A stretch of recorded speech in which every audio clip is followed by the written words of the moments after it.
Good morning आशीष। Escalate तो हुआ है, लेकिन कल की तरह ही आज भी यूएस के सेंट्रल कमांड ने अभी एक्स पर ये पोस्ट लिखा है कि जो हमले उन्होंने किए थे ईरान के ठिकानों पर वो ख़त्म हो चुके हैं, कंप्लीट हो चुके हैं।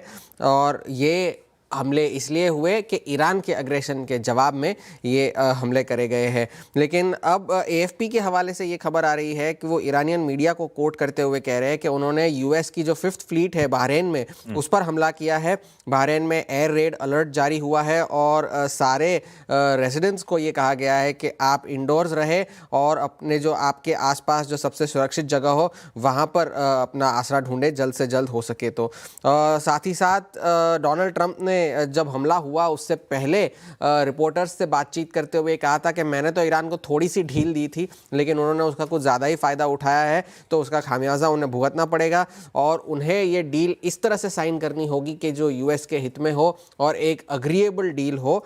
उस तरह की डील होनी चाहिए। उस रिपोर्टर्स से बातचीत करने से पहले ट्रूथ सोशल पर भी काफ़ी सारे पोस्ट्स डोनाल्ड ट्रंप ने लिखे थे, जिसमें उन्होंने पहले तो ये लिखा था कि ईरान की तो अब ना सेना रही है, ना नौसेना रही है, ना ही वायुसेना रही है, और वो सिर्फ all talk and no action, गरजने वाला बादल है जो बरसता नहीं है, इस तरह की एनालॉजी डोनाल्ड ट्रंप ने दी। उन्होंने उन्हें मिडल ईस्ट का बुली कहा, जो अब कहा कि वो डेड है, और साथ ही साथ अब उन्हें इस बात का खामियाजा भुगतना पड़ेगा कि उन्होंने एक डील को नेगोशिएट करने के लिए काफ़ी देर लगा दी। इन सब के बाद कल यूएस के बाज़ारों में भारी गिरावट देखने मिली। चलिए, चिप शेयरों की तो अपनी ही कहानी है, चिप शेयरों में मुनाफा वसूली जारी थी। अब अपने रिकॉर्ड हाई से S&P 500 जो है 5.5% नीचे है, नैस्डैक 7.5% नीचे है अपने रिकॉर्ड हाई से। कल भी डाउ जोन्स में 950 पॉइंट की गिरावट देखने मिली और लगभग सभी चिप स्टॉक्स अगर आप देखें, चाहे वो एनवीडिया हो, AMD हो, ब्रॉडकॉम हो, सभी में 3 से लेकर के 7% की गिरावट कल के सेशन में देखने मिली थी। और जब से 2 जून को जब S&P 500 ने जो अपना हाई लगाया था, उसके बाद से लगभग $3.5 ट्रिलियन की मार्केट कैप जो है वो वाइप आउट हो गई है इन 3-4 सेशंस में।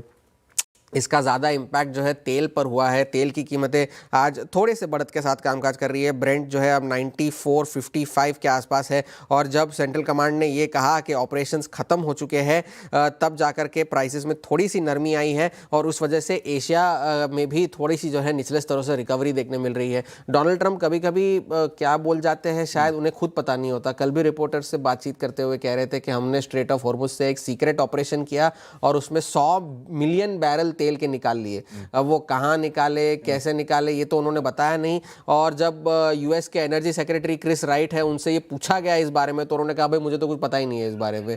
तो ये भी दावा डोनाल्ड ट्रंप ने किया। लेकिन जिस तरह का डेटा अभी भी है, वहाँ से अभी भी ये पता चल रहा है कि स्ट्रेट ऑफ हॉर्मुज में अभी भी शिप ट्रैफिक जो है, टैंकर ट्रैफिक जो है, वो अभी भी पूरी तरह से नॉर्मल नहीं हुआ है। और आज के डेवलपमेंट्स के बाद ईरान ने अभी ये जो दावा किया है कि उन्होंने स्ट्रेट ऑफ हॉर्मुज को बंद कर दिया है कमर्शियल शिप्स के लिए भी और ऑयल टैंकर्स के लिए भी, और कोई भी जहाज अगर वहां से गुजरने की कोशिश करेगा तो वो अपनी रिस्क पर गुजरने की कोशिश करेगा। इन सारे डेवलपमेंट्स के बीच में किसी ने बेचारे महंगाई के आंकड़ों को तो देखा ही नहीं। महंगाई के आंकड़े बेचारे पहले तो अनुमान मुताबिक तो थे ही, लेकिन थोड़ी सी राहत इस बात की थी कि कोर CPI जो महीने दर महीने की कोर CPI थी वो अनुमान से कमजोर थी, अनुमान से बेहतर थी। एनर्जी को हटा दूं तो मामला ठीक है। हाँ, मामला ठीक है। जी। तो इससे ये जाहिर हो रहा था कि इस महीने में, मई के महीने में जो महंगाई की दर बढ़ के आई वो सिर्फ एनर्जी प्राइसेस की वजह से बढ़ी है। कोर CPI ठीक ठाक थी, 0.2% थी, 0.3% के अनुमान थे महीने दर महीने, और साल दर साल अगर कोर CPI देखे तो 2.9% थी, जो कि अनुमान मुताबिक रही। और डोनाल्ड ट्रंप से इस बारे में भी पूछा गया तो उन्होंने कहा आई लव इन्फ्लेशन। वो क्या, क्यों पता नहीं, आई लव इन्फ्लेशन, और जब जंग खत्म हो जाएगी तो इन्फ्लेशन भी नीचे आ जाएगा।